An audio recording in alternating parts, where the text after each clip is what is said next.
Astrology simplified में आपका स्वागत है। आज हम जो चर्चा कर रहे हैं कि गणेश चतुर्थी पे गणेश जी का जो हम गणेश जी की मूर्ति लाते हैं तो उसमें हमें किस बातों का ध्यान रखना चाहिए। इसके विस्तृत वीडियो के लिए हमारी जो चैनल है इसके ऊपर ये वीडियो विस्तृत में मिलेगा। तो आप देख सकते हैं कि जब भी आपको गणेश जी की मूर्ति लाना है तो हमने एक मूर्ति का एग्जाम्पल सामने दिखाया है। इसमें आप देख सकते हैं कि इनकी जो सूंड है वो बाईं ओर है, तो ऐसी ही सूंड होना चाहिए क्योंकि ये इनकी पूजा अर्चना सरल तरीके से की जाती है। फिर तो ये भी ध्यान रखें कि जब इनका जो वाहन होता है वो चूहा होता है, तो जैसा आप देख रहे हैं कि इनका मूर्ति में चूहे का भी प्रतीक दिया गया है, तो चूहा भी होना चाहिए।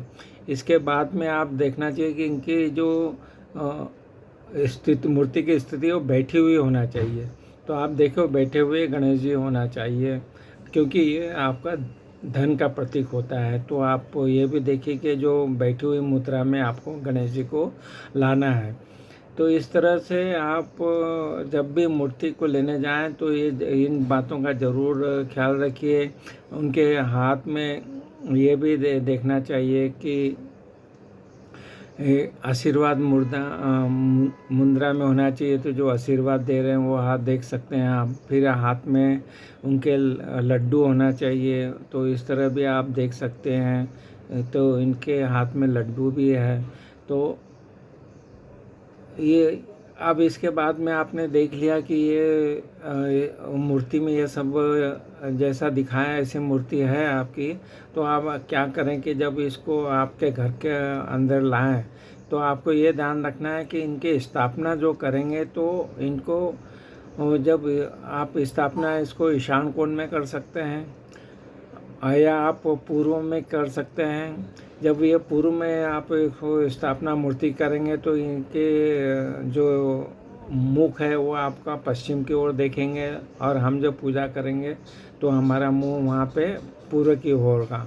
इसी तरह से आप पश्चिम में भी रख सकते हैं कि जब आप पश्चिम में रखेंगे तो इनका मुंह पूर्व की तरफ रहेगा और हम जब पूजा करेंगे तो हमारा मुंह पश्चिम के होगा। ज़्यादातर यह देखा गया कि इसको आपको दक्षिण की दिशा में नहीं रखना है मूर्ति को, क्योंकि यम की दिशा होती है। और इसको आपका जो साउथ वेस्ट का जो कॉर्नर होता है नेतृत्व कोण कहलाते हैं, जो राहु की राहु की जगह कही जाती, तो वहाँ पे भी मूर्ति को नहीं रखना चाहिए। तो इस तरह ये दो दिशाओं में ये बहुत ही वर्जित है और इस तरह से ये आप ज़रूर ध्यान रखिएगा।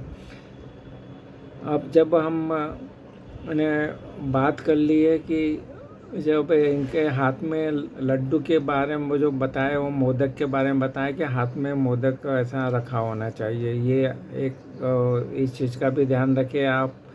इन वाहन के बारे में बता दिए कि चूहा होना चाहिए। जब भी आप घर में रखें तो इसके आजू बाजू शौचालय, डस्टबिन, स्टोर रूम, सीढ़ियों के नीचे नहीं होना चाहिए।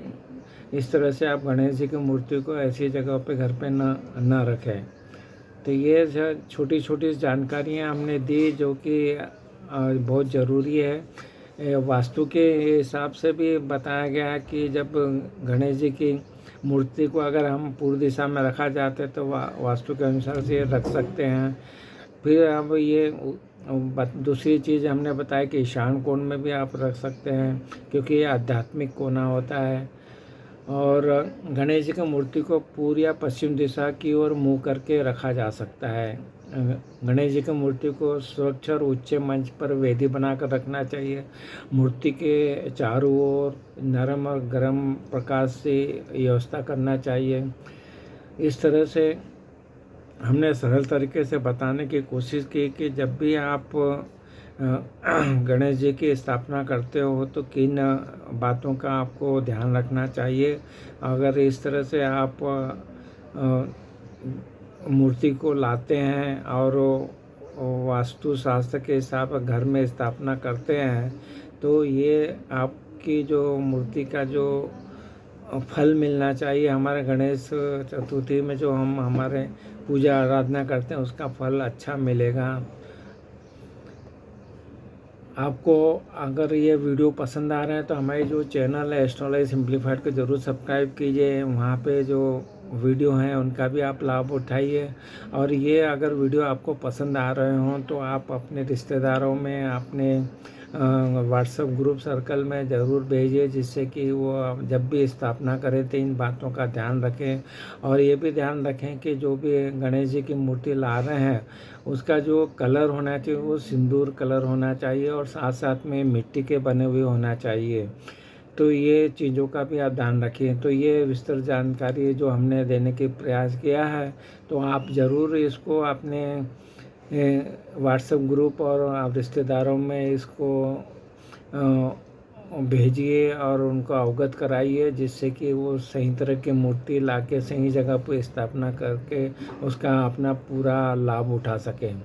तो ये जानकारी आपको अच्छी पसंद आई है और स्टोरी सिंप्लीफाइड को आपने सब्सक्राइब किया, वीडियो को लाइक और शेयर किया है, इसके लिए आपका बहुत बहुत धन्यवाद।